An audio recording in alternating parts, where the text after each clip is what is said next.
सभी को सादर नमस्ते। पंडित जी ने मेरा हार्दिक स्वागत किया, मैं आप सबका हार्दिक स्वागत करती हूँ। हालांकि समाज में स्वागत करना तो मतलब हमारा एक सौभाग्य है कि हम हर संडे समाज में आ जाते हैं, और जिस रविवार हम नहीं आ पाते हैं, कुछ और कारणों से व्यस्त होते हैं, कुछ और कर रहे होते हैं, वो समझ लीजिए वो हमारा दिन जो है एक व्यर्थ जाता है, ऐसा हमें समझना चाहिए। इस समाज ने हम सबको बहुत कुछ दिया है, मुझे बहुत कुछ दिया है, तो इसी आधार पर आज मैं अपना जो शीर्षक है उसको आप सबके समक्ष रखना चाहूँगी कि dealing with immoral and materialistic people with morality and spirituality. जो भौतिकवादी लोग हैं और जो अनैतिक लोग हैं उनके साथ हम कैसे व्यवहार करें, लेकिन हमारा व्यवहार जो है उसका आधार क्या होना चाहिए, वो नैतिकता और आध्यात्मिकता का ही आधार होना चाहिए। और पिछले सत्र में हमने इसको थोड़ा समझा था, तो उसका हम एक थोड़ा सा क्विक रिवीजन कर लेते हैं कि हमने समझा था कि संसार में इस आधार पर 3 प्रकार के लोग हो सकते हैं। भौतिकतावादी लोग जो इस मटेरियलिस्टिक संसार में डूबे हुए हैं, धन कमा रहे हैं, फैमिली का पालन पोषण कर रहे हैं, जमीन जायदाद सत्ता सब कमा रहे हैं, खुश हैं। वो 2 प्रकार के हो सकते हैं, वो नैतिक भी हो सकते हैं, वो अनैतिक भी हो सकते हैं। जरूरी नहीं है कि हर धनवान व्यक्ति अनैतिक हो, तो उनमें दोनों प्रकार के लोग हो सकते हैं। और तीसरे प्रकार का व्यक्ति है आध्यात्मिक व्यक्ति। आध्यात्मिक व्यक्ति कभी भी अनैतिक नहीं हो सकता है, क्योंकि अध्यात्म की परिभाषा में ही अगर हम योग के देखें, अष्टांग योग में, तो यम नियम की सीढ़ी से ही हम जो है ध्यान धारणा समाधि तक पहुंचते हैं। तो जब तक हमारा वो यम नियम की आधार नहीं होगा, हम जो है अध्यात्म की सीढ़ियां हो सकती हैं विभिन्न, लेकिन आध्यात्मिक व्यक्ति हमेशा ही नैतिकता पर ही चलेगा। और क्या होता है, नैतिकता एक हमारा मनुष्य का अपना एक अंदर का गुण होता है। जैसे महर्षि भी लिखते हैं कि आपका अंतरात्मा बताता है आपको क्या सही है क्या गलत है। तो मैंने ये टॉपिक क्यों लिया, क्योंकि आज हम देख रहे हैं संसार में कि हम कहते हैं नैतिकता बहुत बढ़ गई है, तो इसका मतलब आध्यात्मिकता खत्म हो रही है। तो इनको लड़ा कैसे जा सकता है, इनका आधार आध्यात्मिकता ही है।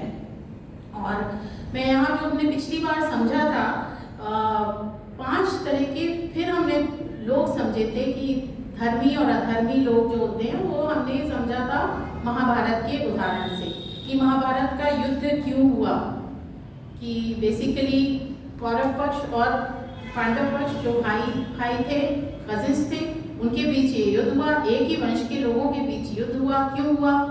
क्योंकि जो अधर्मी थे कौरव, जो धर्म नहीं जानते तो थे, दुर्योधन कहता है कि मैं धर्म जानता हूँ पर मेरी उसमें रुचि नहीं है, और मैं अधर्म भी जानता हूँ लेकिन मेरी रुचि अधर्म में ही होती है। तो उनके बीच युद्ध जो होता है उसका कारण क्या था कि कौरवों ने एक ऐसी स्थिति ला दी थी कि पांडवों का एग्जिस्टेंशियल क्राइसिस हो गया था। उनको जो उनकी अस्तित्वता का सवाल हो गया था, उनका अस्तित्व हटा रहे थे कौरव लोग। मतलब सुई के बराबर जमीन भी नहीं दूंगा, तुम लोग कहीं भी जाओ, तुम लोग हर इतने उनको मारने के प्रयास किए जाते हैं। तो हम भी देख रहे हैं कि ऐसा प्रयास एक विशेष समुदाय कर रहा है आज हमारे धर्म के लिए। और घरों में भी ऐसी लड़ाइयाँ होती है, पर मैं उस छोटे वाले उसको लेके नहीं चल रही हूँ, मैं पूरे विश्व के हिसाब से चल रही हूँ। और प्रॉब्लम होता है कि संसार में जो संसार चल रहा है, पृथ्वी जो चल रही है, पृथ्वी सुख में भी आता है कि उसका आधार जो है सत्य है। तो सत्य के आधार पर ही पृथ्वी का पूरा कार्य चल रहा है। तो 2 तरह के लोग होते हैं, टॉलरेंट और इनटॉलरेंट, जो सहते हैं और नहीं सहते हैं। तो कार्ल पॉपर का बहुत अच्छा एक फ्रेज है, उसका अर्थ है कि संसार में 2 टॉलरेंट और इनटॉलरेंट लोग रहते हैं। अब जो इनटॉलरेंट हैं वो इतने इनटॉलरेंट हो जाते हैं कि टॉलरेंट को समाप्त कर देते हैं। टॉलरेंट सहते जाते हैं तो एक दिन टॉलरेंट समाप्त हो जाते हैं। और टॉलरेंट के समाप्त होने के साथ क्या होता है कि संसार से टॉलरेंस हट जाएगी, सहनशीलता का जो गुण है वो और जब वो गुण हट जाएगा तो क्या संसार बचेगा? संसार चलेगा? नहीं चलेगा। और यही हो रहा है कि जो सहनशील लोग हैं उनको हटाया जा रहा है। तो वो आगे लिखते हैं कि इसलिए सहनशीलता की, टॉलरेंस की भी एक लिमिट होनी चाहिए, जिसके आगे मैं टॉलरेट नहीं करूँगा, क्योंकि हमारा एग्जिस्टेंशियल क्राइसिस आ रहा है, अस्तित्व का सवाल आ रहा है। जैसे कि श्री कृष्ण जी ने कहा था कि शिशुपाल को कि मैं 99 तेरे पाप जो है माफ करूंगा, उसके बाद जैसे ही तू 100वां पाप करेगा, उन्होंने सुदर्शन चक्र चला दिया उसके गर्दन पे। तो इस तरह जो हम टॉलरेंट सोसाइटी है, उसी के आधार पे एक्चुअली ये संसार चल रहा है। तो आज अगर ये हम जो टॉलरेंट लोग हैं ना रहेंगे ना, तो ये सब लोग जो इनटॉलरेंट है वो एक दूसरे को मारकर खत्म कर देंगे संसार से, ह्यूमन बीइंग्स। तो इस आधार पे हमने 5 या 6 तरह के लोग देखे थे। एक तो अधर्मी कौरव, फिर धर्मी पांडव, और धर्मी पांडव के अलावा और भी 3 तरह के लोग हैं जो धर्म को जानते हैं, जैसे कि आपका भीष्म पितामह, द्रोणाचार्य, ये लोग धर्म को जानते थे, पर साथ किसका देते हैं? वो अधर्म का साथ देते हैं। उनके जो भी कारण रहे हों उसके कारण वो साथ अधर्म का देते हैं। फिर एक हमने और 4थे तरह के व्यक्तियों की बात की थी, जो साथ भी अधर्म का देते हैं और धर्मियों को जाके शिक्षा देते हैं कि भाई तुम लोग को ऐसे नहीं करना चाहिए, लड़ाई मत करो, तुम्हारा धर्म तो ऐसा नहीं कहता है, तुम लोग को सहना चाहिए। तो जैसे संजय का हमने उसमें उदाहरण लिया था। संजय जो है उनको धृतराष्ट्र भेजते हैं अर्जुन के पास, पांडवों के पास, कि जाकर उनको समझाओ कि युद्ध ना करें। तो संजय जाके समझाते हैं कि युद्ध मत करो, क्योंकि युद्ध से किसी का भला नहीं होने वाला है। तुम लोग को भीख मांग के भी जिंदा रहना पड़े तो अपने पूर्वज रहो, और अपने पूर्वजों और अपने बड़ों का और अपने भाई बंधुओं का वध मत करो, उससे किसी का लाभ नहीं होगा। तो वो सीख किसको देते हैं? अधर्मियों को नहीं देते हैं, जबकि सीख उनको देनी चाहिए तो धर्मियों को देते हैं। जो आज का बहुत बड़ा एक लेफ्टिस्ट वर्ग जो है, वो किसको सीख देता है? हम लोग को सीख देता है ना, कि तुम लोग ऐसा तो नहीं है, तुम लोग का धर्म है तो अहिंसा परमो धर्म हमें सिखाया गया है, तो इस तरह की सीख दी जाती है। तो आज भी ऐसे लोग हैं। फिर एक उदासीन लोग हैं जिनको कोई फर्क ही नहीं पड़ता है कि संसार में क्या हो रहा है क्या नहीं हो रहा है। और जैसे बलराम थे, वो उस समय जो युद्ध हो रहा था तो वो चले जाते हैं कि मैं हिमालय पर जा रहा हूँ, तो वो युद्ध के बाद आते हैं लौट के। फिर श्री कृष्ण हैं जो धर्म को जानते हैं, धर्म पर हमेशा चलते हैं, और वो किस तरह चलते हैं, गीता का किस तरह उपदेश देते हैं, योगी राज श्री कृष्ण। तो इस तरह के हमने 5-6 तरह के लोगों को समझने का प्रयास किया था। और जो हम लोग हैं, हमारी जो सीमाएं हैं, हम इनके बीच में घूमते रहते हैं। हम श्री कृष्ण जी बनना चाहते हैं और हमारा वो बनने का लक्ष्य ध्येय होना चाहिए, पर हम अपने को ज़्यादातर पांडव श्रेणी में मानते हैं, परंतु हम कभी कभी अधर्म करते हैं तो हम उस समय कौरव श्रेणी में गिर जाते हैं।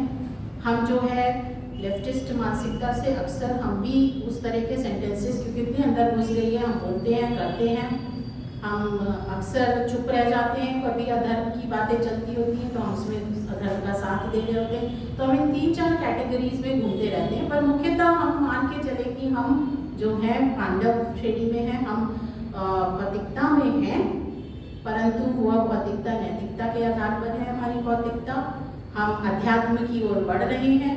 हम हर क्षण चाहते हैं कि हम श्री कृष्ण जी की तरह बने, ईश्वर की प्राप्ति करें। तो हमने ये चीज़ को समझा था लास्ट उसमें अपने प्रवचन में। हम आगे लेते हैं कि अगर आप देखिए तो आज विश्व में 3-4 मेजर लड़ाइयाँ चल रही हैं, युद्ध चल रहे हैं। यूक्रेन रशिया का युद्ध चल रहा है, पैलेस्टीन और इजराइल का युद्ध चल रहा है, फिर आपका चाइना ताइवान का भी बीच बीच में हो जाता है, और रिलीजियस लड़ाइयाँ तो चल ही रही हैं, ये भी पार्टली रिलीजियस ही है, इनमें से एक आध लड़ाइयाँ। तो मनुष्य जो है जमीन के लिए, पावर के लिए, सत्ता के लिए, इन सब के लिए लड़ता है। और एक बहुत बड़ी लड़ाई जो है हमारी, वो आइडियोलॉजी पर ही होती है। एक्चुअली सारी लड़ाइयाँ आइडियोलॉजी पर ही होती हैं। तो और ये ऐसा नहीं है कि ये आइडियोलॉजी केवल ये बड़े बड़े हमारे जो चीज़ें चल रही हैं उन्हीं पर हो रही है, कि छोटे छोटे घर में भी जो है हमारे आइडियल्स डिफरेंट होते हैं, तो हम घर में भी लड़ाइयाँ करते हैं। इवन मान लीजिए खाना बनाने का तरीका, एक बहू आई है, वो तो अपने स्टाइल से अगर कोई सब्जी छौंक लेती है तो सास कहेगी कि ये सब्जी ऐसे नहीं छौंकते, ऐसे छौंकते, तुमने ऐसा क्यों कर दिया, इसको तो ऐसे नहीं बनाते, राई से नहीं, इसको अजवाइन से छौंकते हैं। मतलब वो भी एक लड़ाई का कारण हो सकता है घरों में। तो वो ईगो है, वो वहाँ पे भी बहुत बड़ी हो सकती है। और जहाँ पर हमारी बड़ी बड़ी लड़ाइयाँ चल रही हैं कि ईश्वर निराकार है, साकार है, ईश्वर को ऐसे नहीं पूछते हैं, जल इधर से नहीं डालते हैं, परिक्रमा इधर से क्लॉकवाइज नहीं एंटी क्लॉकवाइज करते हैं, 7 बार करना चाहिए, 4 बार नहीं करना चाहिए। तो ये सब भी आइडियोलॉजी की लड़ाई है, जिसके लिए लोग मरने मारने के लिए तैयार हो जाते हैं। पर फिर भी जो ये आइडियोलॉजीज हैं, ये हम इनका काम क्या है, हम ईश्वर से मिलाना। पर वो इस तरह की लड़ाइयाँ कर देते हैं कि हम और ईश्वर से दूर होते जाते हैं। तो इस तरह का बहुत ही संसार में चल रहा है। ऐसे में जो हम जैसे लोग हैं, हमें बहुत ज़्यादा कंफ्यूजन होने लगता है कि क्या करें, कैसे डील करें, हमारे अंदर कई इनको कैसे रिस्पॉन्सेस दें लड़ाइयों को। हम लड़ने लग जाएं क्या? हमारे 3-4 रिस्पॉन्सेस होते हैं कि फ्लाइट का रिस्पॉन्स होता है कि हम डर के भाग जाते हैं, फाइट का रिस्पॉन्स होता है कि हम सामने आके लड़ने लगते हैं। इस तरह के हम रिस्पॉन्सेस देते हैं। तो उन्हीं रिस्पॉन्सेस को आज हम समझने का प्रयास करेंगे कि कितने तरह के रिस्पॉन्सेस हो सकते हैं, हमें क्या रिस्पॉन्स देना चाहिए और क्यों देना चाहिए। इनको हम एक आध मंत्रों से, गीता के श्लोकों से समझने का प्रयास करेंगे। तो गीता में भगवान श्री कृष्ण ने कर्मों के 3-4 प्रकार बताए हैं। अच्छा, उससे पहले हम सबको पता है कि प्रकृति के 3 गुण होते हैं, तामसिक, राजसिक और सात्विक। तामसिक गुण जो है वो हमें गलत कामों की ओर ले जाता है, हमें निष्क्रिय बनाता है। और राजसिक गुण हमें अंदर ऊर्जा देता है, शक्ति देता है कि हम कार्य कर सकें। और सात्विक गुण है वही जब होगा तो हम ईश्वर से मिल सकेंगे। पर ये तीनों गुण हमारे अंदर मिश्रित रहते हैं और हमारी पूरी यात्रा इन तीनों गुणों के आधार पर चलती रहती है। और इन्हीं तीनों गुणों के जो हमारे अंदर जो गुण जिस समय अधिक हो जाता है, उसी प्रकार का हम उस समय कर्म करने लगते हैं। तो गीता में श्री कृष्ण भगवान कहते हैं, आप सबको मैंने पेजेस जो दिए हैं उनमें देखिए 2 नंबर में, कि कर्मों के प्रकार। श्री कृष्ण भगवान बताते हैं कि कर्मों के 3 प्रकार हैं और वो कहते हैं इनको हमें जानना चाहिए। कहते हैं कर्मणो ह्यपि बोद्धव्यम, बोद्धव्यम च विकर्मणा, अकर्मणाश्च बोद्धव्यम, गहना कर्मणो गति। हे अर्जुन, कर्मणो ही अपि बोद्धव्यम, कर्म को भी जानो, बोद्धव्यम च विकर्मणा, जो विकर्म है उसको भी जानो, अकर्मणाश्च बोद्धव्यम, अकर्म को भी जानो, गहना कर्मणो गति, कर्म की जो गति है, कर्म की जो चाल है, जो हमें उसके फल मिलते हैं, वो बहुत ही गहन है, बहुत ही सूक्ष्म है, बहुत ही कॉम्प्लेक्स है, इतनी आसान नहीं है उसको समझना। तो हमें ये 3 प्रकार के कर्म हैं जो उनको समझना चाहिए। इन 3 कर्मों की, कर्म, अकर्म और विकर्म, इन तीनों की व्याख्या अलग अलग व्याख्याकारों ने गीता में जो आया है उसको अलग अलग ढंग से समझाया है। पर मैं जो आज का विषय है उसके आधार पर बहुत सिंप्लिसिटी के लिए जो कर्म है वो जो हमें करना चाहिए,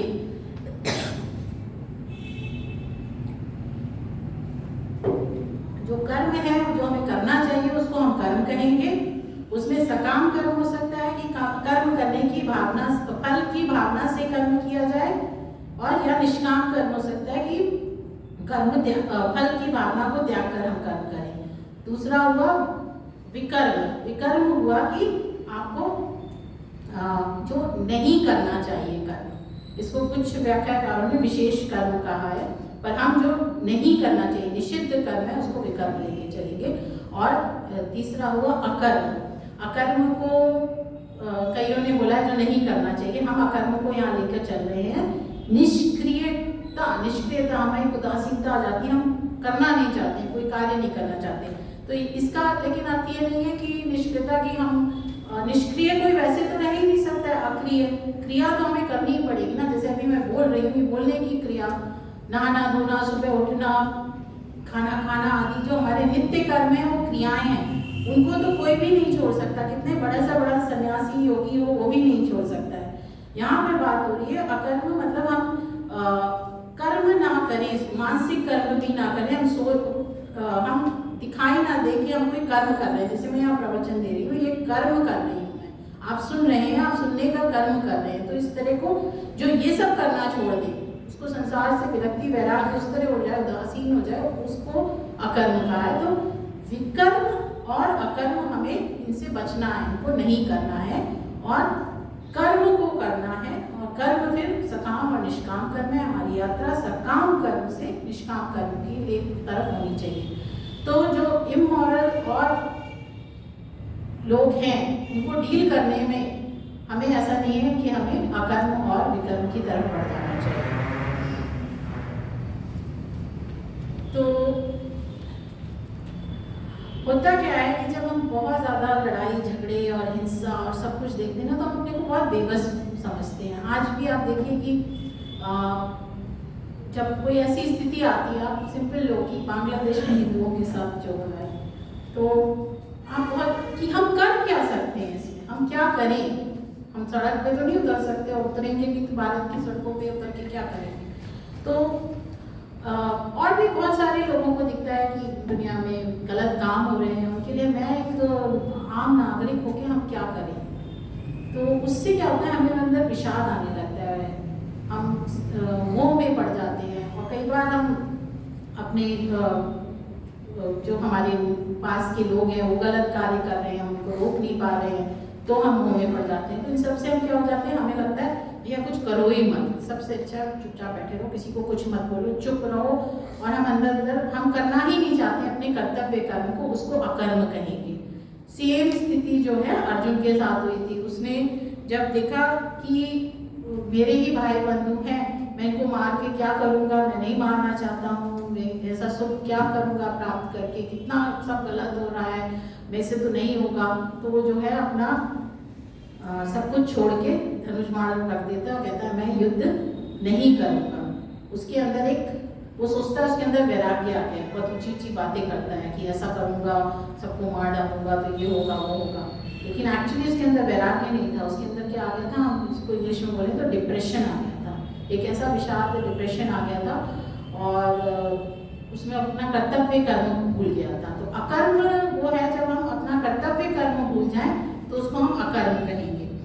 और कई बार हम शांति बनाए रखने के लिए ना इस तरह का अकर्म का सहारा लेते हैं, परंतु ठीक है थोड़ी बहुत शांति बनाने के लिए हमें शॉर्ट टर्म में हम इसका सहारा ले सकते हैं, पर लॉन्ग टर्म में हमें देखना है कि उससे बहुत बड़ी हानि तो नहीं हो रही है हमारी निष्क्रियता से, हम कुछ करना नहीं चाह रहे हैं, तो हमें उस प्रकार से उसे सोचना पड़ेगा।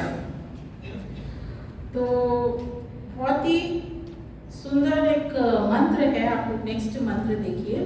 अकर्म की तीसरा बिंदु जो है, मेरा मन कहीं चला गया है, ये ऋग्वेद का मंत्र है। बहुत ही सिंपल 2 लाइन का छोटा सा मंत्र है। आता एतु मनः पुनः कृत्वे दक्षाय जीवसे ज्योतिषः सूर्यं दृशे। आता एतु मनः पुनः, आ जाए, त मतलब तेरा, एतु यह मन, पुनः तेरा यह मन वापस आ जाए। तेरा मन कहीं चला गया है, उत्साह उल्लास से खत्म हो गया, मन का वो प्रॉपर्टी ही नहीं है। मन की प्रॉपर्टी सात्विक है, मन की प्रॉपर्टी थोड़ा उसमें चंचलता का रजस गुण आता है, वो मन तो आपका तामसिक हो ही नहीं सकता, पर वो चला गया है कहीं। तो कह रहे हैं तेरा वह मन वापस आ जाए। किस लिए आ जाए? कृत्वे दक्षाय जीव से, क्रतु के लिए, कर्म करने के लिए मेरा मन आ जाए वापस। ये तीनों जो हैं इनमें चतुर्थी विभक्ति है, इनको करने के लिए वापस आ जाए मेरा मन। क्रतु मतलब हुआ कि कर्म करने के लिए, यज्ञ आदि कर्म करने के लिए, कर्तव्य पालन आदि करने के लिए, व्रत नियम का पालन करने के लिए जो मेरा मन है वो वापस आए।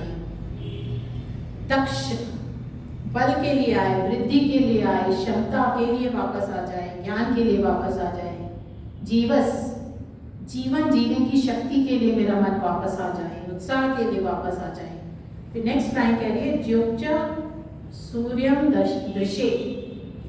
ज्योक्षा मीन्स कि चिरकाल तक, बहुत काल तक, सूर्यम सूर्य को, सूर्य के यहाँ पे कई अर्थ हो सकते हैं, इस समय मैं ज्ञान अर्थ ले रही हूँ कि हम बहुत काल तक सूर्य को दृश्य देखें, ज्ञान को देखें, या पथिक सूर्य को देखें, या सूर्य का परमात्मा ले सकते हैं कि परमात्मा को हम बहुत काल तक देखें। तो मंत्र कह रहा है कि हे प्राणी, तेरा जो मन दूर चला गया है संसार को सब देखते हुए, इसको तो दूर मत जाने दे, इस मन को वापस लेकर आ।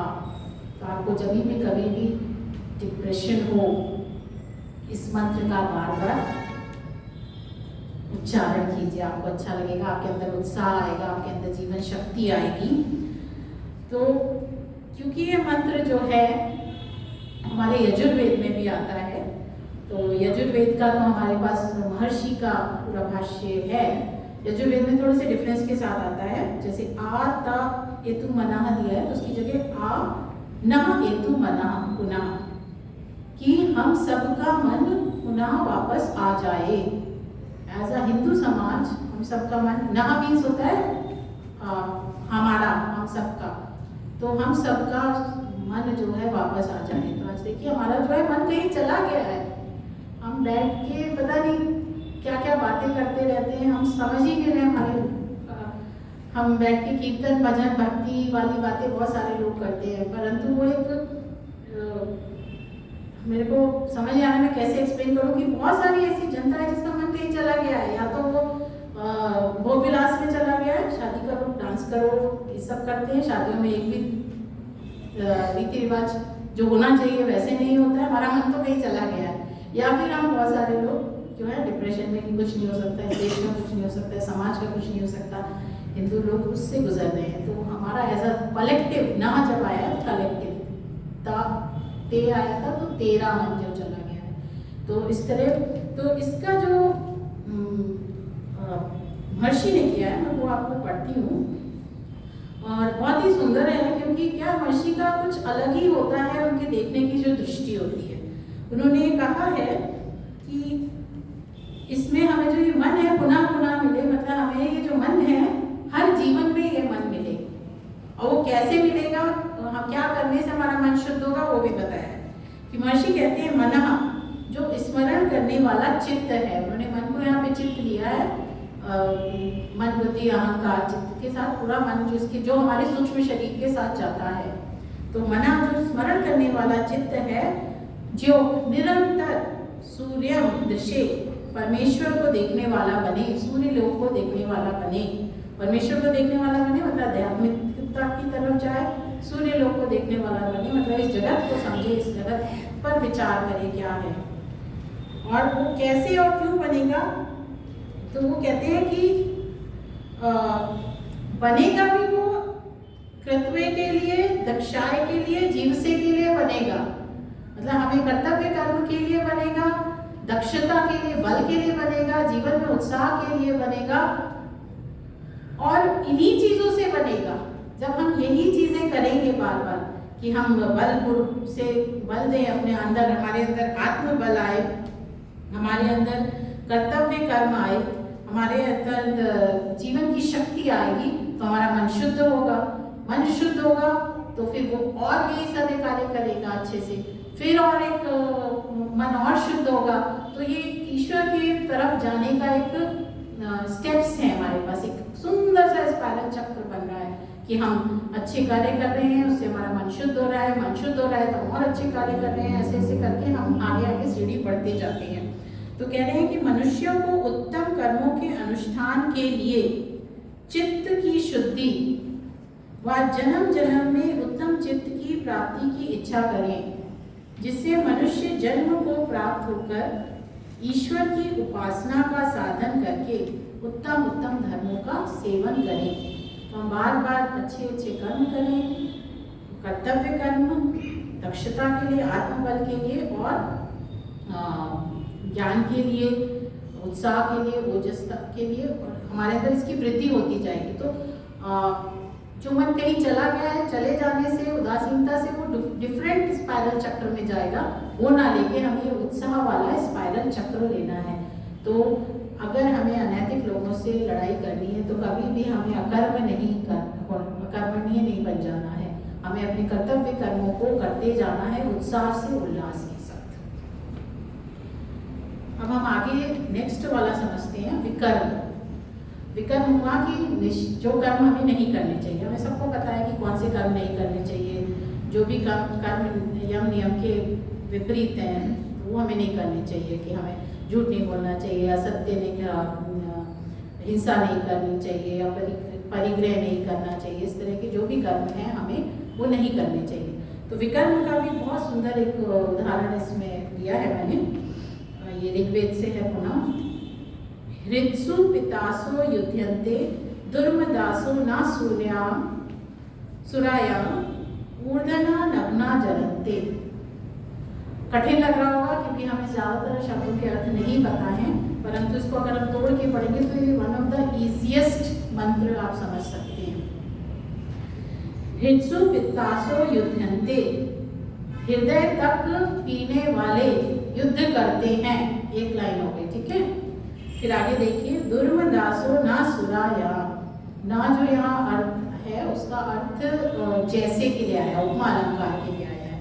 जैसे दुष्ट उन्मत्त लोग जो अपने हृदय की, अपने शरीर के पोषण में लगे हुए हैं, अपने प्राणों के पोषण में ही बस लगे हैं, अपने बारे में ही लगे हैं, भौतिकतावाद में लगे हैं, वो जब सुरा को पीकर जिस तरह वो लड़ाई करते हैं, ठीक है, ये सेंटेंस है, किस तरह लड़ाई करते हैं ना, बहुत अच्छे से लड़ाई करते हैं।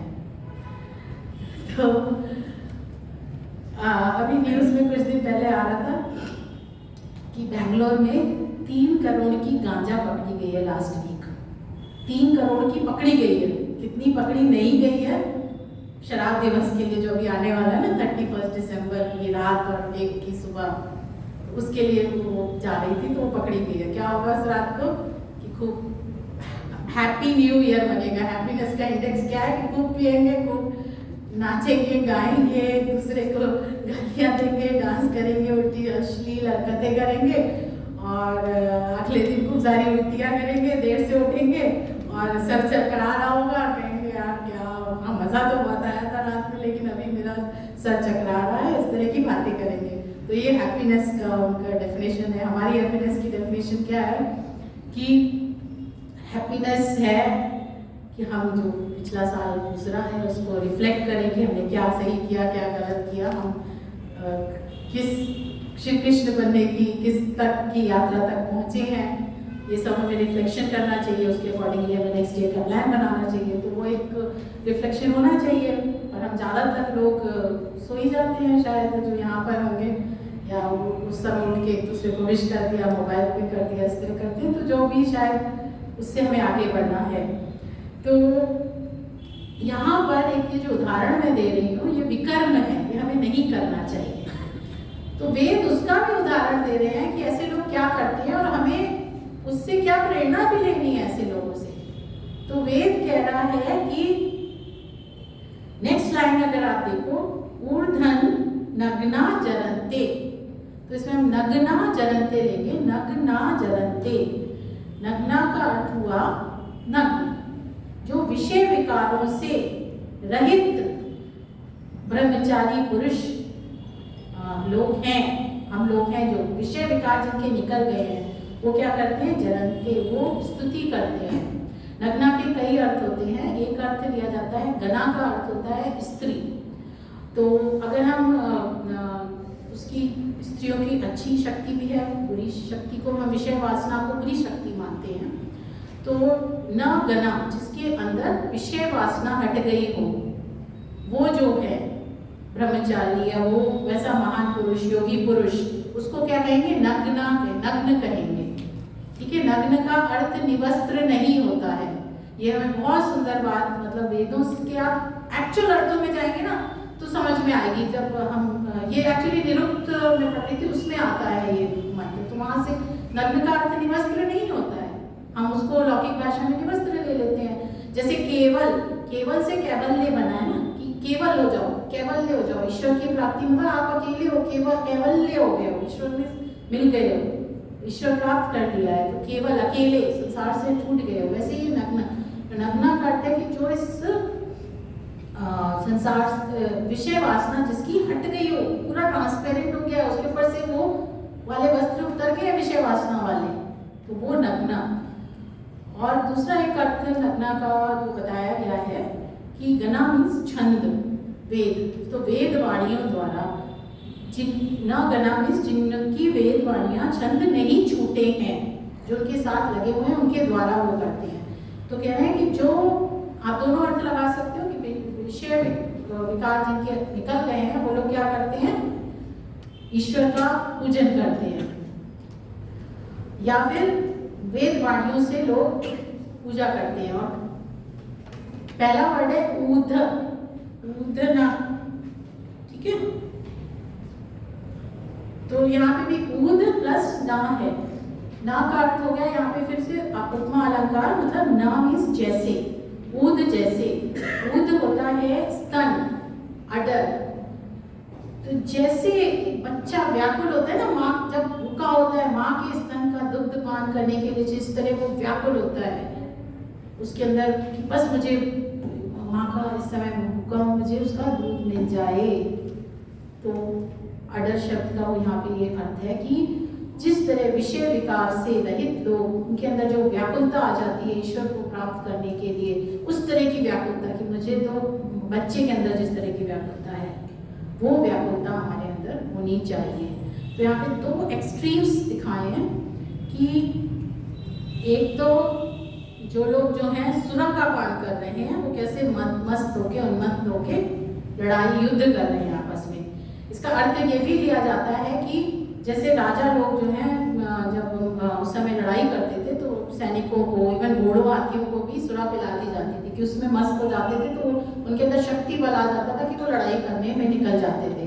तो कह रहे हैं कि जो अच्छे लोग हैं उनको उसी तरह की शक्ति बल लाना चाहिए अपने अंदर, उस तरह का हमारे अंदर शक्ति बल आना चाहिए।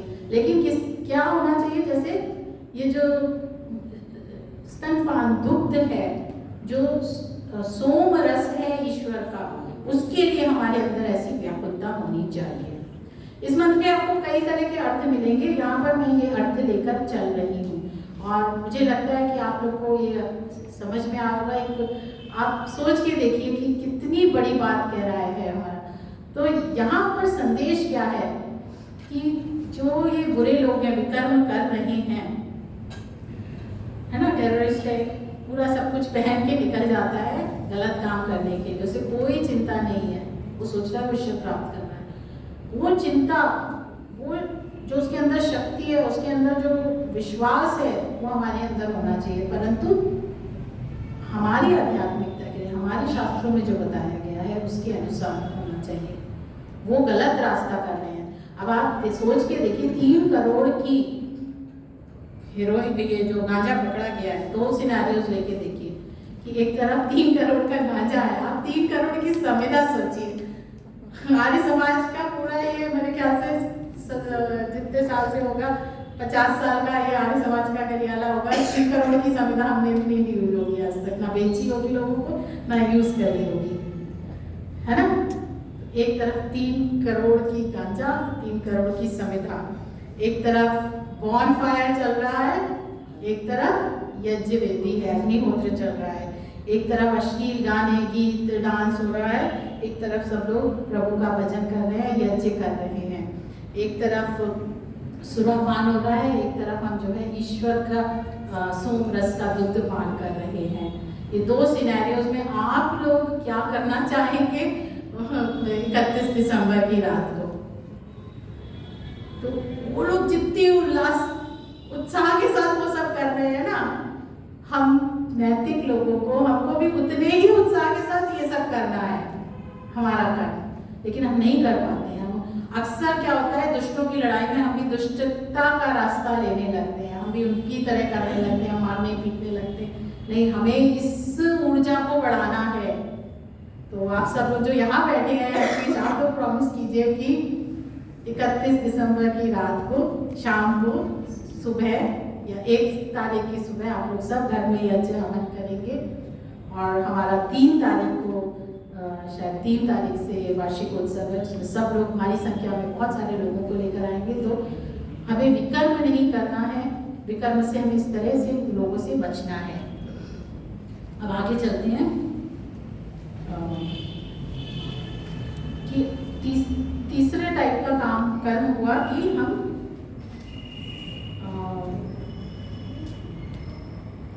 सकाम कर्म और निष्काम कर्म। तो गीता में इसका भी बहुत अच्छा उदाहरण एक आता है। आप देखो नेक्स्ट, सकाम कर्म। तो श्री कृष्ण जी कहते हैं अर्जुन से, सक्ताः कर्मण्य विद्वांसो यथा कुर्वन्ति भारत, कुर्याद विद्वांस तथा सक्ता चिकीर्षु लोक संग्रहम। कठिन लग रहा होगा, लेकिन इसको हम तोड़ तोड़ के पढ़ेंगे, आप देखेंगे इसको बहुत आसान लगेगा। सक्ताः, सक्ता मीन्स सिक्त हुआ, मतलब डूबा हुआ, लिपटा हुआ। कर्मण्य विद्वांसो, मतलब कर्मणि प्लस अविद्वान, कर्मों को में अविद्वान व्यक्ति, अज्ञानी व्यक्ति, यथा कुर्वन्ति भारत, जैसा करता है हे अर्जुन। सक्ता कर्मणि, कर्मों में लिपटा हुआ, अविद्वांस, अविद्वांस या विद्वांसो जो लिखा है वो एक्चुअली अविद्वांस है, संधि के कारण वो अविद्वांस हो गया। यथा कुर्वन्ति, जैसा करता है हे भारत, हे अर्जुन। कुर्याद विद्वांस तथा असक्त, कुर्याद नेक्स्ट लाइन जो है, करो। विद्वान, ज्ञानी लोग, विद्वान लोग, तथा वैसे ही असक्त, असक्त होकर, निर्लेप होकर, चिकीर्षु लोक संग्रहम, ये जो इच्छा करते हुए लोक संग्रह की, लोक कल्याण की। तो भगवान श्री कृष्ण जी अर्जुन को कह रहे हैं कि जिस तरह कर्म में डूबा हुआ व्यक्ति, मतलब सकाम कर्म करता हुआ व्यक्ति, फल की इच्छा करता हुआ व्यक्ति जिस उत्साह के साथ कर्म करता है ना, उसी उत्साह के साथ, उसी तेज ओज बल के साथ लोक संग्रह के लिए, लोक कल्याण के लिए इच्छा करता हुआ ज्ञानी व्यक्ति का कर्म करता है, बिना लिप्त हुए, असक्त हुए। तो हम सबको भी इसी तरह कर्म करना है। अभी किटी पार्टी में जाना होता है तो ना हमें बहुत उत्साह आ जाता है, बहुत अच्छी अच्छी साड़ी पहनते हैं, बहुत अच्छा जो जहाँ पे भोजन भी ले जाना होता है, अच्छे भोजन ऐसा करके, आज बहुत कोई दिक्कत नहीं है, उसको करना चाहिए। पर उसमें हमारे अंदर जो शक्ति आती है, जो उत्साह आ जाता है ना तैयार होने में, सब चीज़ों में, तो उतने ही उत्साह के साथ हमें जो है बिना लिप्त हुए ये लोक कल्याण के कर्म करने चाहिए। लोक कल्याण के कर्मों में हमें अक्सर उत्साह नहीं आता है ना, जब तक हमारे अंदर पुत्रेष्णा, धनेष्णा या लोकेष्णा नहीं होती, हम कार्य करने में नहीं जुटते हैं, उत्साह नहीं आता है ना। अभी दान देना हो तो जब तक हमारे नाम से दान ना दिया जाए, हमें उतना मन को अच्छा नहीं लगता। हम आगे बढ़ के दान देंगे जब अनाउंसमेंट अच्छा सा होता है, कोई दिक्कत नहीं है। लेकिन क्या कहा जा रहा है, उतना ही उत्साह जो है जब हम बिना बताए किसी को दान करें तो उसमें भी हमारे अंदर होना चाहिए। तो ये श्री कृष्ण जी उपदेश दे रहे हैं। और यही होता है कि हम अक्सर जो है कई बार हमारे ना जाने से क्या फर्क पड़ेगा, है ना, ऐसा सोचते हैं कि समाज में आ रहे हैं और लोग आ रहे हैं, ठीक है, क्या फर्क पड़ता है। समाज छोड़िए, आप कोई भी चीज़ों में हमारे, वो एक कहानी है ना जिसमें राजा कहता है कि सब लोग एक कुएं में दूध डालना है, एक गिलास, तो अगले दिन देखा जाता है उसके अंदर तो उसमें पानी पानी होता है, क्योंकि सब सोचते हैं मैं पानी डाल देता हूँ, बाकी सब तो दूध डालेंगे। तो इस तरह की भावना नहीं होनी चाहिए हमें। तो जब भी हम, फिर हमें वो लाइन अपनी कोई रखनी कि हम यहाँ बात कर रहे हैं कि हमें अनैतिक लोगों से भी लड़ना है। अगर ऐसे सकामी जो लोग लोकेशना के लिए काम कर रहे हैं उनसे भी लड़ना है, तो हमें लड़ना, तो उनसे उनको सिखाना तो हमें निष्कामता से ही है, उसी से हमारे मन की शुद्धि होगी, निष्कामता से ही हम आगे बढ़ सकते हैं। अब तो निष्कामता कैसे लाए, ना बोल तो दिया निष्कामता करो, तो निष्कामता के लिए है, फिर से गीता का ही एक और में श्लोक लिया है मैंने, 6th पॉइंट अगर देखें आप, कि हर कार्य जो है ईश्वर को समर्पित कर दो। तो श्री कृष्ण जी कहते हैं, मयि सर्वाणि कर्माणि संन्यस्त अध्यात्म चेतसा निराशी निर्ममो भूत्वा युद्धस्व विगत ज्वरः। मयि मीन्स मेरे अंदर, सर्वाणि कर्माणि जितने भी तुम कर्म कर रहे हो सबको मेरे अंदर, संन्यस्त अध्यात्म चेतसा, अध्यात्म अपने मन को अध्यात्म में लगाकर उस चेतना के साथ मेरे अंदर उसको लगा दो, सारे कर्मों को मुझ में समर्पित कर दो। कैसे? निराशी बनकर, निराशी निर्ममो भूत्वा युद्धस्व विगत ज्वरः, निराशी बनकर, निर्मम बनकर, विगत ज्वर, जिसका ज्वर भी मतलब नहीं है, ज्वर भी संताप, बुखार जिसको कहते हैं, जिसका बुखार जो है वो गत मीन्स गया, चला गया है। युद्धस्व, युद्ध करो हे अर्जुन, इस तरह युद्ध करो। हम जो अपनी लोक भाषा में निराशी निर्मम का हम बहुत अलग अर्थ लेते हैं। निराशी मतलब जो निराश हो गया, डिप्रेशन में चला गया है, और निर्मम मतलब जिसके अंदर जो निश्चल से जो बहुत दूसरों को कष्ट दुख देता है, उस तरह से ना निर्मम हत्या कर दी ऐसे बोलते हैं। यहाँ पर वैदिक वाङ्मय में और सारे संस्कृत साहित्य में ज़्यादातर निर्मम और निराशी का अर्थ दूसरा होता है। निराशी मतलब बिना फल की आशा किए बिना निराशी, और निर्मम मतलब होता है बिना ममता के, बिना मोह का। इदन न मम हम जो कहते हैं ना, वो उसके इदन न मम का भी वही अर्थ हुआ जो निर्ममता का है, कि बिना मोह के। और भूत्वा होकर, विगत ज्वर जिसके संताप चले गए हैं, ऐसा उठ जाओ अर्जुन और युद्ध करो। सब कुछ आप जब ईश्वर को समर्पित कर देंगे, ईश्वर के परिधान में चले जाएंगे, तो उस आपका जीवन अपने आप ही निष्काम कर्म की ओर बढ़ जाएगा। जब हम ईश्वर को हर कार्य समर्पित करेंगे तो हम गलत कार्य कर ही नहीं पाएंगे, हम अनैतिक हो ही नहीं पाएंगे, क्योंकि हम उसे समर्पित ही नहीं कर सकते। अगर हम गलत काम कर रहे हैं मतलब हम ईश्वर की सत्ता को मान ही नहीं रहे हैं ना। जिसकी सत्ता को मान नहीं रहे तो आप उसको समर्पित कैसे करोगे?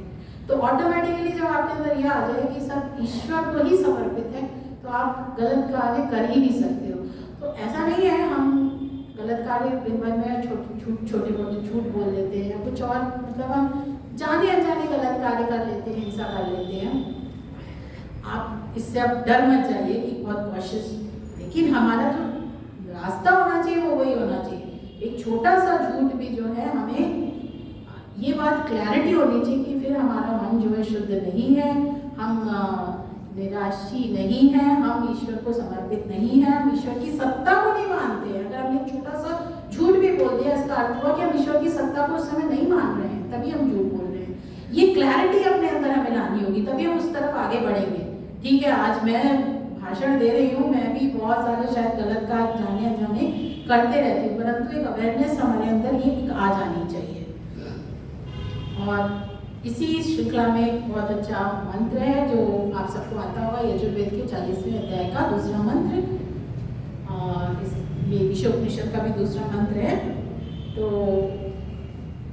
मंत्र है, कुर्वन्नेवेह कर्माणि जिजी विशेषतम समा एवं त्वयि न अन्यथेतो अस्ति न कर्म लिप्यते नरे।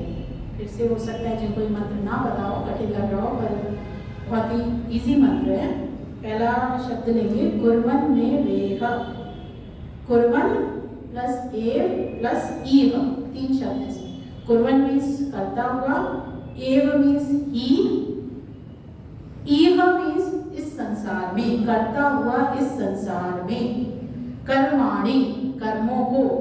अब यहाँ कर्मों को का अर्थ हुआ निष्काम कर्मों को, और इसका भाष्य में महर्षि का मिलता है, वो मैं आगे पढ़ूंगी। जिजी विशेषतम समा, जिजी विशेष जीने की इच्छा रखो, शतम मीन्स 100 वर्ष तक, समा मीन्स वर्ष, ठीक है। 100 वर्ष तक कर्मों को करते हुए जीने की इच्छा करो। एवं त्वयि न अन्यथेतो अस्ति, एवं यही त्वयि तुम्हारे लिए, मतलब यही मार्ग है, न अन्यथेतो अस्ति, कोई और दूसरा मार्ग ही नहीं है मोक्ष पाने का। न कर्म लिप्यते नरे, इस तरह के कर्म जो होते हैं वो नर में लिप्त नहीं होते हैं। तो इसमें मैं जो महर्षि का भाष्य है वो पढ़ती हूँ। मनुष्य इस संसार में धर्मयुक्त वेदोक्त निष्काम कर्मों को, मैंने कर्माणी शब्द का जो अर्थ किया है वो धर्मयुक्त वेदोक्त निष्काम कर्मों को कुर्वन् करता हुआ एव ही शतम 100 वर्ष तक जिजी विशेष जीने की इच्छा करे।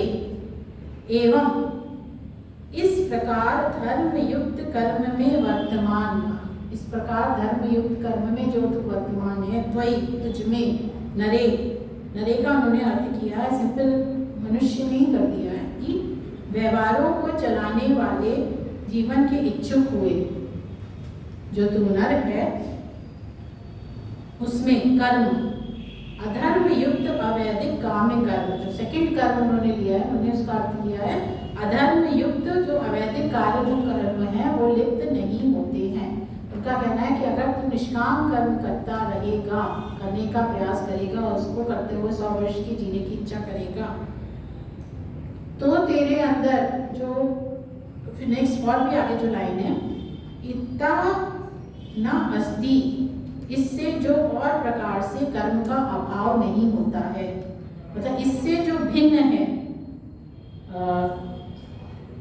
धर्म से जो भिन्न है, मतलब अधर्म जो कर्म है वो कर्म लिप्त होता है आपके अंदर। अगर आप निष्काम कर्म करेंगे तो आपके अंदर ऑटोमेटिकली जो सकाम कर्म है या दुष्ट कर्म है, अधर्म कर्म है, वो लिप्त ही नहीं होंगे, वो एक लेवल आगे गए हैं महर्षि। महर्षि ये कह रहे हैं कि आपके अंदर लिप्त होना छोड़ देंगे तो आप जितना अधिक, आप खुद देखोगे, आप सत्संगों में आना शुरू करो, आपकी प्रवृत्ति उधर ही बढ़ती जाती है ना। आप दूसरी तरफ जाना शुरू करो, अधिकता के उसमें आपकी प्रवृत्ति उधर बढ़ेगी। तो इस तरह आप निष्काम भावना से कर्म करते रहो। तो आज का जो ये संदेश है, इसमें मैं महर्षि का इसका भाष्य भी पढ़ देती हूँ, बहुत सुंदर भाष्य है कि मनुष्य आलस्य को छोड़कर सब ओर देखने हारे न्यायाधीश परमात्मा और करने योग्य उसकी आज्ञा को मानकर, आलस्य को छोड़ना है हमें, और जो सब ओर न्यायाधीश परमात्मा है जो हमेशा न्याय करता है उसकी आज्ञा को मानकर शुभ कर्मों को करते हुए अशुभ कर्मों को छोड़ते हुए ब्रह्मचर्य की सेवा और विद्या से शिक्षा पाकर उपस्थ इंद्रियों को रोकने से पराक्रम को बढ़ाकर अल्प आयु को हटाए। बताए 100 वर्ष तक जीने की इच्छा, 100 वर्ष तक जीने की इच्छा कैसे होगी कि आपको अपने का ब्रह्मचर्य का पालन करना पड़ेगा, आपको खान पान सारी इंद्रियों पर अपने कंट्रोल रखना पड़ेगा और पराक्रम को बढ़ाना पड़ेगा, तब आप अल्प आयु से पार होंगे। युक्त आहार विहार से 100 वर्ष की आयु प्राप्त करें। नेक्स्ट लाइन बहुत ही सुंदर है, सुनिएगा। जैसे जैसे मनुष्य सुकर्मों की चेष्टा करते हैं, जैसे जैसे हम जो अच्छे कर्मों की चेष्टा करते हैं, वैसे वैसे पाप कर्म से बुद्धि जो है निवृत्ति होती जाती है, उससे अपने आप ही हमारी दूर होते जाएगी और विद्या और अवस्था में वृद्धि होती जाती है और सुशीलता बढ़ती है। तो इस तरह बहुत सुंदर संदेश है। हमारा समय खत्म हो गया। मैंने एक जो मंत्र लास्ट में 7th में लिखा है वो मैं एक बार उसको आगे वहीं से लूँगी। तो जो आज हमने इसका की टेक अवे पॉइंट क्या है कि हमें लड़ाई तो लड़नी है, क्योंकि एक सेइंग है if you want piece be prepared for war. अगर आपको शांति चाहिए ना तो युद्ध के लिए तैयार रहिए। हमारी सेना हमेशा युद्ध के लिए तैयार रहती है, सैनिक को फटाक खड़ा कर दो, युद्ध के लिए तैयार है, क्योंकि तभी शांति बनेगी। आज संसार में सारे देश यही कर रहे हैं कि युद्ध के लिए तैयार हैं, तभी शांति करेंगे, हालांकि शांति है नहीं। इसका हम एक और अर्थ भी ले सकते हैं कि अगर आपको अपने लिए शांति चाहिए तो आपको अपने विषय विकार जितने भी हमारे दुर्गुण हैं उनसे हमेशा युद्ध के लिए तैयार रहना पड़ेगा, हमेशा उनसे युद्ध करते रहना पड़ेगा। उनसे अगर युद्ध नहीं करेंगे तो आपके अंदर शांति नहीं आ सकती। तो हमें लड़ना है अधर्मी लोगों से, लेकिन हमारा लड़ाई जो होगी वो धर्म का ही उसका आधार होगा। हमारे शास्त्रों में जो ज्ञान दिया गया है उसका आधार वही होगा। हमें इस लड़ाई में अकर्मणी नहीं बन जाना है, हमें इस लड़ाई में विकर्म नहीं करने हैं कि हम उल्टा करने लगे। हम सकाम कर्म आज की डेट में कर रहे हो सकते हैं, हमें सकाम से लेकर अपनी जो यात्रा है निष्काम में बढ़ानी है। तो हमें कौरवों की तरह विकर्म नहीं करना है। हमें युद्ध में जो अर्जुन की स्थिति हो गई थी युद्ध करने से पहले अकर्म नहीं बनना है उस तरह का। हमें पांडव जिस तरह के थे उस तरह के बना रहना है, भले हम भौतिकता सकाम कर्म में होते हुए काम करें। और हमारी ध्येय क्या है? हमारा ध्येय है कि हमको सबको योगी राज श्री कृष्ण बनना है। यदा यदा ही धर्मस्य ग्लानिर्भवति भारत, अधर्मस्य अभ्युत्थानं, मुझे ठीक से प्रयास नहीं है, आप अंकल उसको पूरा कीजिएगा। तो हम सब जो हैं धर्म की जो ग्लानि हो रही है उसके लिए हम सब अवतरित हुए हैं। ये आत्मा ऊपर से उस अधर्म के लड़ने के लिए ही अवतरित है। हम सब इसलिए अवतरण हुआ है हमारा, जैसे श्री कृष्ण जी का अवतरण हुआ था। तो हमारा ध्येय होना चाहिए कि हम सब उसको योगी राज श्री कृष्ण की तरह बनना चाहिए। जैसे कंपास की नीडल होती है ना, वो हमेशा नॉर्थ फेस करती है। तो इसका एक तरीका है कि हमारे हर कर्म जो है हम हमेशा ईश्वर के लिए समर्पित रहें। हम ईश्वर को समर्पित करते हुए हर कार्य करें, गलत कर ही नहीं सकते। हमेशा हम ईश्वर को पॉइंट आउट करें। नॉर्थ, हमारा नॉर्थ जो है वो ईश्वर है, हम कंपास नीडल है। तो इस भावना के साथ आप सब ने मुझे सुना, आप सबका बहुत बहुत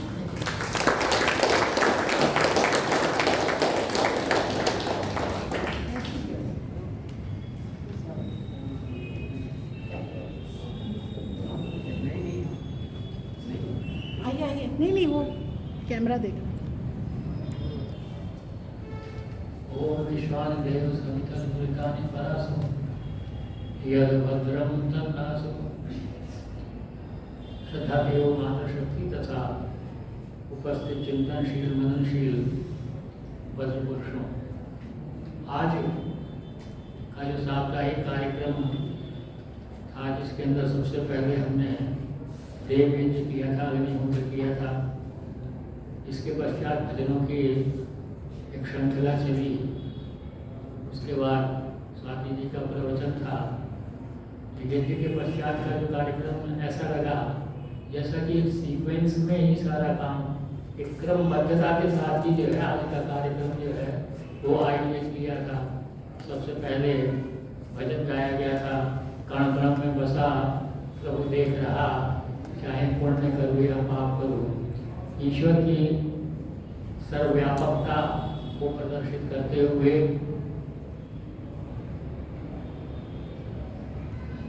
उसकी दयालुता तथा न्यायप्रियता दोनों को साथ लेते हुए इस भजन का निर्माण किया गया है कि वो ईश्वर जो है वो कण कण में बसा हुआ है, सर्वव्यापक है, सर्वशक्तिमान है और दयालु है। लेकिन इसके साथ साथ वो न्यायकारी भी है, क्योंकि वो हम पाप या पुण्य जो कुछ भी करें उनके फल हमको मिल रही हैं। उसके बाद एक दूसरा भजन गाया गया, पौराणिक जगत में बहुत ही मान्यता प्राप्त है, यह आरती के नाम से जो है प्रसिद्ध है कि संकट क्षण में दूर करिए। मतलब हम संकटों को आमंत्रित करते रहें और वो इसी काम के लिए बैठा हुआ है कि हमारे सारे संकटों को क्षण में दूर करता जाए। और साथ में इसमें इशारे दिलाने मैं मूर्ख खलगामी, अरे परमपिता परमात्मा ने तो हमको ये मनुष्य शरीर जो है ये श्रेष्ठतम शरीर दिया है और इस श्रेष्ठतम शरीर के अंदर हमको बुद्धि दी है। सबसे बड़ी चीज जो दी है वो हमको बुद्धि दी है, जो और जगह दूसरी जगह। इसीलिए हम ईश्वर से प्रार्थना करते हैं कि अपने गायत्री मंत्र के अंदर ये ओम भूर्भुवः स्वः तत्सवितुर्वरेण्यं भर्गो देवस्य धीमहि धियो यो नः प्रचोदयात्। तब लेकिन एक प्रचलित है, एक लोगों की आस्था है, निष्ठा है, पता नहीं कौन कौन से शब्द इसके अंदर इस्तेमाल किए जाते हैं, जो ईश्वर के न्यायकारी शब्द के आगे प्रश्नवाचक चिन्ह जो है लगा देते हैं। इसके बाद हमारे आदरणीय पंडित जी ने एक बड़ा सुंदर वचन गाया था कि अक्षरों अनादि अपार, जगत पिता सबके आधार। और उसका है कि जितने भी पाप और पुण्य करता है वो रिश्वत नहीं लेता है, वो हमारी सरकार, वो परम पिता परमात्मा जो है वो ऐसा है। इसके पश्चात पिछले क्रम को जारी रखते हुए स्वाति जी ने जो आज की वस्तु स्थिति है हमारे समाज की, उसका बड़ा सुंदर निरूपण उन्होंने किया। पिछली बार जब उन्होंने कहा था कि प्रवृत्ति किस प्रकार की समाज में थी कौरव और पांडवों के समय में, कि जब कृष्ण ने दुर्योधन से कहा तो दुर्योधन ने जवाब दिया, जानाति धर्मम न च मे प्रवृत्ति, जानाति अधर्मम न च मे निवृत्ति। मैं जो है धर्म को जानता हूँ लेकिन उसमें मेरी कोई प्रवृत्ति नहीं है, और मैं अधर्म को जानता हूँ उससे कोई मेरी निवृत्ति नहीं है, मतलब मैं अधर्म को ही स्वीकार करता हूँ। अगर आज की सामाजिक व्यवस्था देखी जाए तब उस समय की सामाजिक व्यवस्था के बिल्कुल अनुरूप आज की व्यवस्था है। अगर हम देखें तो उस समय में क्या नहीं था, महाभारत के समय में ज्ञान था, विज्ञान था, बल था, वैभव था, सब कुछ था, लेकिन उसके साथ साथ जो है छल था, कपट था, स्वार्थ था, झूठ था, ढोंग था, पाखंड था, ये भी सब कुछ था। अगर आप महाभारत को ध्यान से पढ़ें, जिसका संकेत जो है आज भी जो है इन्होंने स्वाति जी ने दिया, पिछले रेफरेंस जो है पिछली बात का संदर्भ को जोड़ते हुए उन्होंने कहा था तब, और साथ में बताया रज सत्य, रज और तम गुणों से धार्मिक और अधार्मिक को मिलाते हुए उन्होंने कहा यह है हमारा मनोविज्ञान भी कहता है कि 3 गुण होते हैं, लेकिन आज का समाज जो है वो ये मानता है कि 3 गुण नहीं बल्कि 4 गुण होते हैं।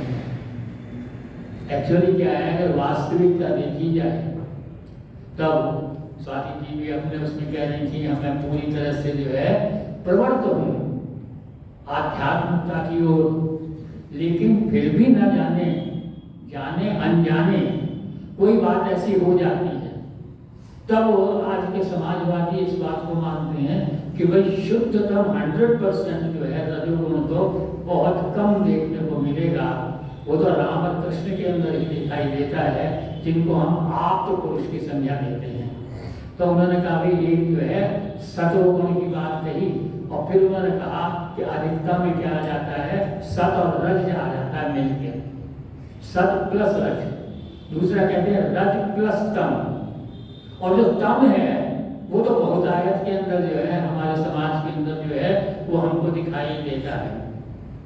और इन्हीं के आधार पर जो है स्वाति जी ने बड़ी सुंदर जो है व्याख्या की कि आज जो है एक तरफ राजनीतिक लड़ाइयाँ चल रही हैं, एक तरफ सामाजिक लड़ाइयाँ चल रही हैं, और दूसरी तरफ आध्यात्मवाद को आधार लेकर के लड़ाइयाँ चल रही हैं, क्योंकि कहीं पर तो विशुद्ध आध्यात्म की बात करते हैं जैसा कि आर्य समाज जिसको मानता है, और कुछ जो है केवल मात्र ढोंग और पाखंड और अंधविश्वास को जो है लेकर के चलते हैं और उसको आध्यात्मवाद की जो है वो संज्ञा देते हैं। तो बड़ा सुंदर जो है कर्म कांड की आपने जो है व्याख्या की। मैं एक शब्द और जोड़ देता हूँ कि जो हमारा कर्म कांड है वो कर्म कांड वैज्ञानिकता के आधार पर जो है वो उसको लागू किया जाना चाहिए, स्थापित किया जाना चाहिए। जो अवैज्ञानिक कर्मकांड होता है वही हमेशा जो है हमारे पतन का और हमारे दुख का जो है कारण बनता है।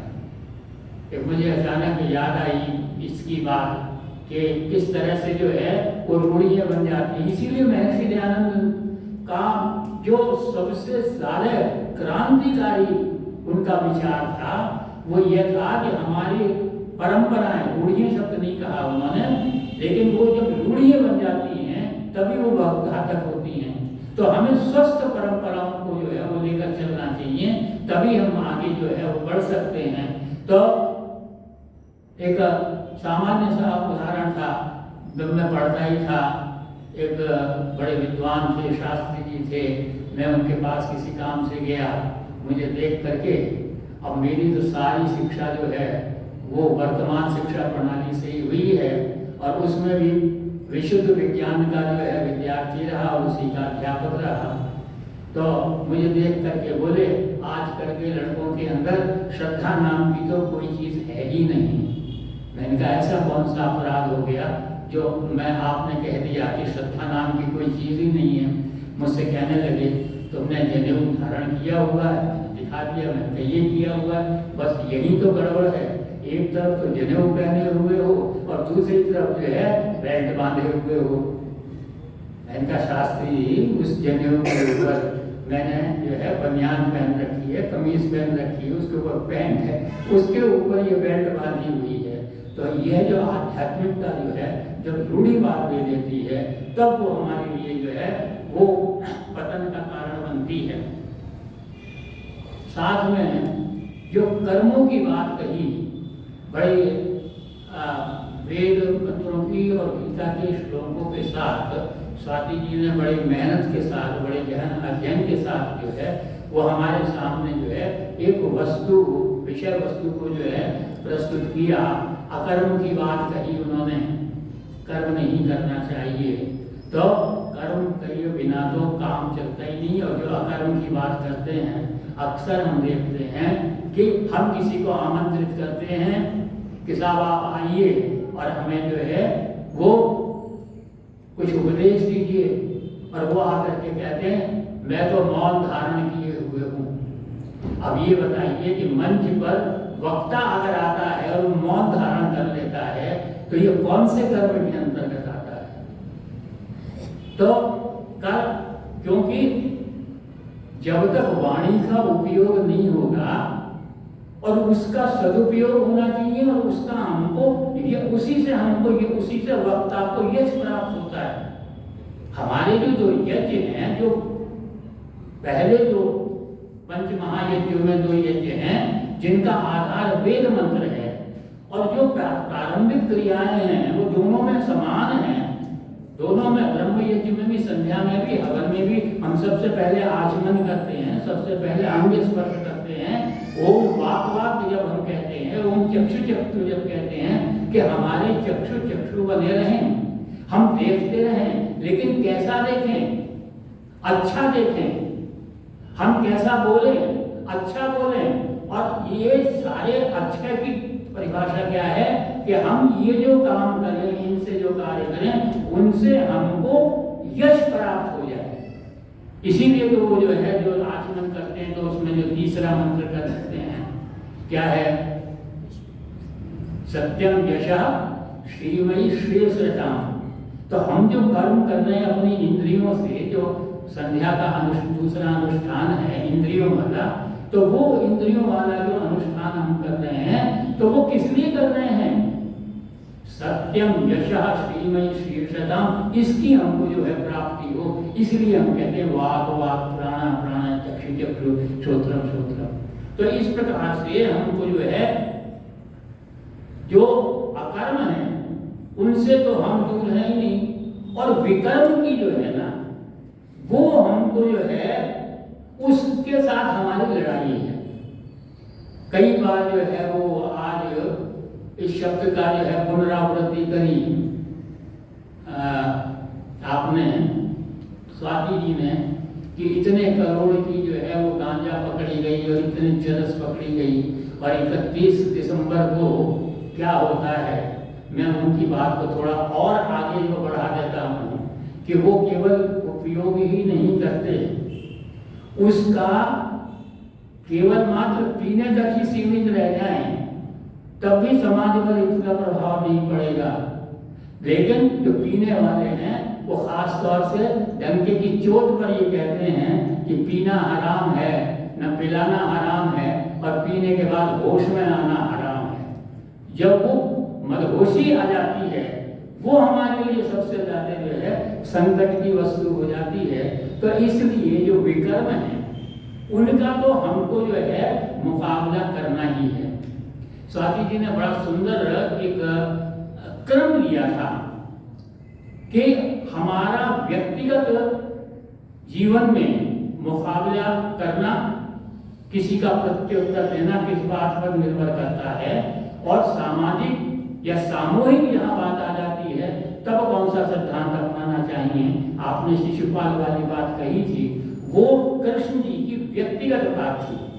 जब व्यक्तिगत बात थी तो कृष्ण ने ये कहा कि 1 नहीं, 2 नहीं, 10 नहीं, 20 नहीं, 99 गालियां सुन लूंगा, और 100वीं गाली दोगे तो सब जो है काट दूंगा। यहां तक था। लेकिन जहां पर कर्ण के वध की बात आई, जहां दुर्योधन के वध की बात आई, वहां कृष्ण जो है वो 100 कुकर्म जो है 100 विकर्मों को स्वीकार नहीं करते। इसलिए जो है ठीक है, हमारे अपने जीवन के लिए हमें धीरज रखना चाहिए। कहते हैं क्या करो कि धीरज रखो। दूसरी बात क्या है कि बर्दाश्त करो। तीसरी बात क्या कि कुछ नजरअंदाज करो। लेकिन इनकी एक सीमा निश्चित होनी चाहिए। जब ये सीमा का अतिक्रमण हो जाता है तब उसके बाद आपको जवाब देना जो है फिर उस विकर्म का निष्पादन करना नितांत आवश्यक होता है। राम और कृष्ण की बात हम करते हैं। राम और कृष्ण वो व्यक्ति थे जिन्होंने, कोई दिन ऐसा नहीं होगा जिसमें राम ने या कृष्ण ने प्रातःकाल उठते ही जो है संध्या ना की हो, बड़ों का अभिवादन ना किया हो, अग्निहोत्र ना किया हो, गायत्री मंत्र का जाप ना किया हो। लेकिन केवल उसी के अंदर आज वस्तु स्थिति क्या है, आपने संकेत दिया था स्वाति जी कि एक तरफ क्या है, एक तरफ तो नंगा नाच हो रहा है समाज के अंदर, अशिष्टता अश्लीलता जो है वो फैलती चली जा रही है, और दूसरी तरफ हम अपने जो है कीर्तनों में और जगरातों में और इनमें और उनमें लगे हुए हैं। और इनसे कहो भाई तुम ये क्यों कर रहे हो कि हमें तो मोक्ष प्राप्त करना है, हमें समाज से क्या लेना देना। तो वो जो धारणा है वो गलत है। हमें अपने व्यक्तिगत उसके लिए आगे बढ़ना है, लेकिन हमें समाज के साथ भी, और यही एक विशेषता दयानंद की थी। बाकी जितने धर्माधिकारी हुए हैं उनमें कोई ये बात नहीं, क्योंकि दयानंद को समाज की चिंता थी, दयानंद को राष्ट्र की चिंता थी, दयानंद को स्त्रियों की चिंता थी, दयानंद को शूद्रों की चिंता थी, पूरे समाज की चिंता थी, ब्राह्मण से लेकर शूद्र तक प्रत्येक की चिंता थी। तो इसलिए आवश्यकता इस बात की है कि यह जो कर्म है, अब वो कर्म में जब आपने बात कही, ये आज एक बड़ा विवाद का विषय हो गया है, सकाम और निष्काम। कि भाई सकाम क्या है कि इच्छा, फल की इच्छा मत करो। तो अगर फल की इच्छा ना करो तो आप कर्म कैसे करेंगे। एक डॉक्टर के पास ऑपरेशन टेबल पर मरीज पड़ा हुआ है, अगर वो ये इस इच्छा से, इस धारणा से उसकी सर्जरी नहीं करता कि मैं इसकी सर्जरी ऐसी करूं जो ये बिल्कुल जो है पूरी तरह से जो है निरोगी हो जाए, जो इसके अंदर का विकार है उसको सारा निकाल दूं, अगर ये नहीं है उसके मन में भावना, तो वो अपनी दक्षता देखेगा वैसे।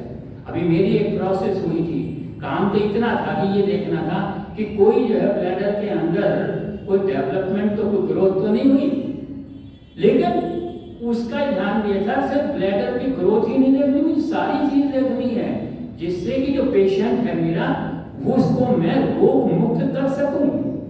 तो देखा कि एक जगह को गड़बड़ सी लगी तो उन्होंने बताया है कि भाई चलिए। तो यह जो है एक टीचर, एक अध्यापक कक्षा के अंदर जाता है, सारी कक्षा को सामने देखता है, तो एक कमजोर बच्चा दिखाई देता है, एक मेधावी दिखाई देता है, और कोई सोचता है इस कमजोर को तो पास कराना ही है, और ये जो मेधावी छात्र है इसका मुझे बोर्ड की मेरिट में नाम लाना है। अगर ये सोचकर नहीं पढ़ा था तो वो पूरी तरह से पढ़ा नहीं सकेगा, अध्यापन नहीं कर सकेगा। इसलिए वस्तु स्थिति क्या है कि सकाम और निष्काम की जो महर्षि दयानंद ने भाष्य किया, जिसका आप अर्थ कर रहे थे, उसके अंतर्गत यही भावना है कि मेरा निजी स्वार्थ अगर उसके अंदर है तो वो सकाम होगा, और अगर मैं परमार्थ को लेकर के चलूंगा, अगर ये डॉक्टर के मन में इच्छा है वो सर्जरी करता है, बढ़िया सर्जरी करूंगा ताकि मुझे 1 लाख रुपया जो है सर्जरी का मिल जाए, ये सकाम कर्म होगा। अगर अध्यापक ये सोच के पढ़ाता है कि मैं अच्छा पढ़ाऊं, तब जब यहाँ से बाहर निकलूं तो 4 बच्चे मेरे पास आए कि साहब हम आपकी कोचिंग पे आपके यहाँ आना चाहते हैं, वो सकाम कर्म होगा। तो इस तरह से जो निष्काम कर्म है वो निष्काम कर्म, तो इसीलिए जो आपने लास्ट में अंत में उद्धृत किया कि न कर्म लिप्यते नरे, तो वो जो काम कर्म लिप्यते नरे वाली बात है, उसके अंदर जो कर्म आप कर रहे हैं वो कर्म आपके निजी स्वार्थ के, आपके वेस्टेड इंटरेस्ट की न्यूनतम मात्रा उसके अंदर होनी चाहिए। ये तो नहीं कह सकते कि बिल्कुल ही नहीं होनी चाहिए, क्योंकि अगर वो होगी तो फिर हम सतोगुण में पहुंच जाएंगे, लेकिन हम तो तमोगुण रजोगुण के अंदर जो है वो ऑसिलेट कर रहे हैं, वो इसको दिखा रहे हैं। तो इस प्रकार से, और साथ में बीच में आपने मन का भी जिक्र किया था, मन का जिक्र पहले भी आया था, गत सप्ताह भी आया था, है कि मन जो है, मन सबका आधार और मन ही ईश्वर है। महर्षि दयानंद तो खैर मन को ईश्वर नहीं मानते, जड़ मानते हैं, लेकिन मन को क्या मानते हैं महर्षि दयानंद? वो ये चाहते हैं कि यद जागृतो दूरम उदयति देवम तत्सुप्तस्य तथैवैति दूरम गमन ज्योतिषाम ज्योतिरेकम तन्मे मनः शिव संकल्पमस्तु। तो मन को शिव संकल्प की ओर जो है वो ले जाना हमारे लिए, जब तक हम मन को शिव संकल्प की ओर नहीं ले जाएंगे तब तक हम जो है निष्काम कर्म नहीं कर सकते। तो इसलिए मन का जो है वो बहुत बड़ा योगदान है। इसीलिए हमें आदेश दिया गया रोज शिव संकल्प के मंत्रों का जो है वो पाठ हमको करना चाहिए। बड़ा सुंदर जो है वो आपने जो टॉपिक लिया है, आज की जो सामाजिक व्यवस्था है, जो राजनीतिक व्यवस्था है, अपने राष्ट्र की ही नहीं पूरे संसार की, उसके लिए मनन करने के लिए, चिंतन करने के लिए ये एक बहुत ही आज का जो है मैं कहता हूँ बहुत कारगर जो है विषय है, बड़ा ज्वलंत विषय है आपका आज का। लेकिन मेरा एक मानना ये भी है, इन सबको हम सैद्धांतिक रूप से इसके ऊपर चर्चा करते हैं, इसको स्वीकार करते हैं, लेकिन उसके निराकरण की तरफ भी हमें जो है कुछ प्रयत्न करना चाहिए। स्वाति जी का बहुत बहुत धन्यवाद। बहुत गहन अध्ययन आप करते हैं, स्वाध्याय करते हैं। ईश्वर आपकी स्वाध्याय की प्रवृत्ति को जो है दिन दूना रात चौगुना बढ़ाए, यही ईश्वर से